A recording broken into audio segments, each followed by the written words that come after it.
Bonjour à toutes et à tous, soyez les bienvenus à la une de cette édition. Que de chemin parcouru pour la télévision catholique Ecclesia TV. 5 ans après, la chaîne migre sur le satellite canal au numéro 194. Dans la joie de cette annonce, bien accueillie par le public en général et par la communauté catholique en particulier, son directeur général, le père Webb Bertrand Amouzou, nous livre ses impressions après 24 heures. À suivre dans un instant. Et puis, vendredi 24 septembre dernier a eu lieu la messe de Requiem des pères Amédée Yao Kwame et Bruno Kwasi Yao en la cathédrale Sainte-Thérèse de l'Enfant Jésus et de la Sainte-Face de l'archidiocèse de Bouaké.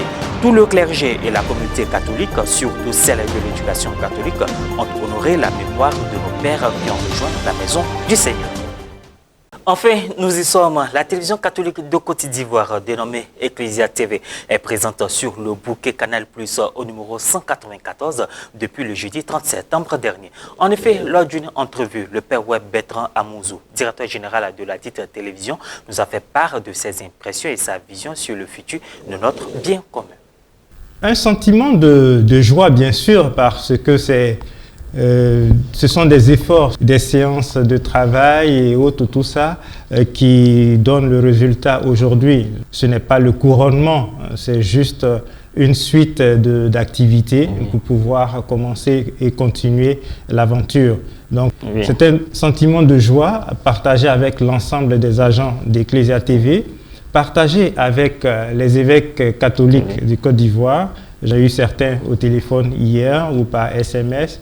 C'est vraiment la joie qui anime le cœur de tout le monde et puis également la joie de tous les fidèles catholiques. Et en particulier pour la commission épiscopale des moyens de communication sociale. C'est elle qui a piloté en dessous les discussions et autres. Et je peux dire que c'est la joie de toute la Côte d'Ivoire. Bon, je résumerai ça ainsi. C'est la joie de toute la Côte d'Ivoire qui voit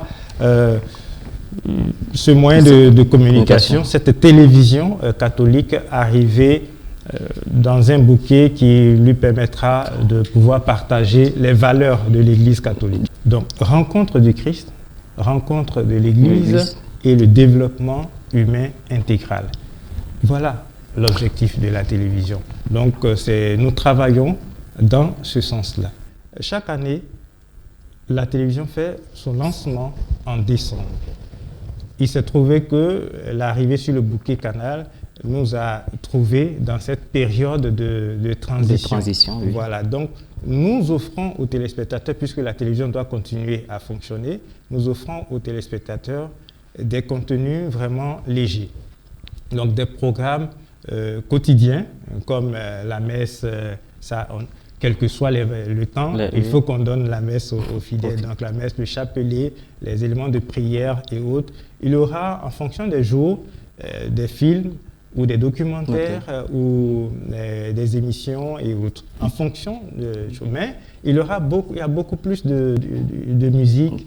Voilà. Et puis les réclames pour leur dire que désormais, ils ont un autre canal pour pouvoir nous regarder. Et puis, ils doivent s'attendre à quelque chose, à des programmes alléchants à partir de décembre. Un appel pour que la télévision puisse fonctionner. Et quand on dit appel, c'est quoi? Un encouragement au niveau matériel, au niveau humain, au niveau financier, au niveau de contenu et autres. C'est une bataille qu'il faut mener maintenant. En fonction de l'attente, il faut travailler. Donc, puisque l'attente est tellement forte, donc aujourd'hui, ça nous demande un peu plus de recul pour voir qu'est-ce qu'on peut faire, qu'est-ce qu'on doit proposer aux téléspectateurs. C'est dans la matinée du vendredi 24 septembre dernier, en la cathédrale Sainte-Thérèse de l'Enfant Jésus et de la Sainte-Face de l'archidiocèse de Bouaké qu'a été célébrée la messe de Requiem pour les pères Amédée Yao Kwame et Bruno Kwasi Yao entrés dans la Pâque du Seigneur. La nouvelle de ces disparitions a causé un choc dans le monde religieux et dans la communauté de l'éducation catholique qui ont pu faire leurs adieux. Les précisions avec Myriam Orxan et nous. Monseigneur Jacques Essanvo Aïwa, évêque auxiliaire de l'archidiocèse de Bouaké, a célébré la messe de requiem des pères Amédée Yao Kwame et Bruno Kwasi Yao à la cathédrale Sainte-Thérèse de l'Enfant Jésus et de la Sainte-Face le vendredi 24 septembre dernier.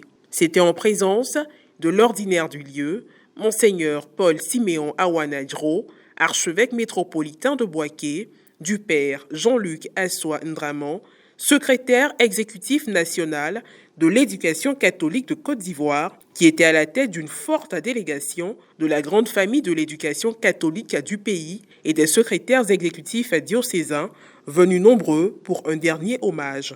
Un coup dur pour l'archidiocèse de Bouaké qui, pour l'occasion, s'est mobilisé en vue de faire ses derniers adieux au père Amédée Yao Kwame et Bruno Kwesi Yao, endormis dans l'espérance de la résurrection. Suite à la bénédiction finale, le célébrant et les concélébrants se sont retirés les uns après les autres. Sous un air musical local adapté à l'événement, les cercueils des deux serviteurs de Dieu ont chacun été placés dans un corbillard pour l'ultime voyage.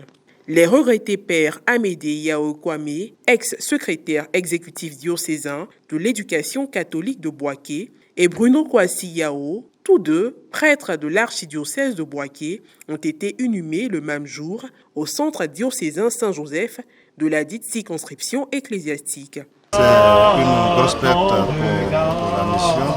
Nous nous unissons à la douleur de la famille, des deux familles qui viennent aussi de perdre deux personnalités, deux leurs. Nous voulons leur demander de vivre dans l'espérance.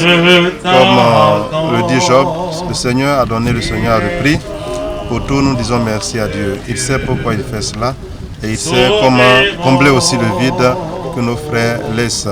Nous sommes venus accompagner nos frères Amédée et Bruno qui nous ont quittés. C'est un moment difficile pour nous, surtout au niveau de l'éducation catholique, puisque le père Amédée Yao était jusque-là le secrétaire exécutif diocésain de Bouaké depuis 2017. Yako à l'éducation catholique, Yako à tout le diocèse de Bouaké, à l'archidiocèse de Bouaké, Yako à l'église catholique. Vraiment pour ce que l'église en généralité a fait pour notre frère, c'est un honneur de donner sa vie à Dieu. C'est vrai, au départ, comme nous sommes dans une famille non chrétienne, nous n'avons pas compris. Lorsqu'il a pris la décision de donner sa vie à Dieu, nous nous sommes opposés. Mais aujourd'hui, nous donnons raison entièrement à notre frère parce qu'il a bien fait le choix et que le Seigneur accueille vraiment son âme. Depuis donc notre rencontre, j'ai trouvé en lui un homme disponible et qui a pour souci de tout concilier et d'aider ses frères et ses amis à vivre ensemble, bien sûr, dans l'amour.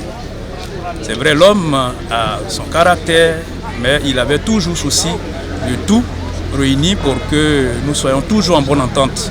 Alors, Père Amédée Yao qui part aujourd'hui, et moi je suis vraiment éprouvé. Soulignons qu'avant ce dernier jour de séparation, une veillée religieuse a été organisée le jeudi 23 septembre en la cathédrale Sainte-Thérèse de l'Enfant Jésus et de la Sainte Face en mémoire de ses pères défunts.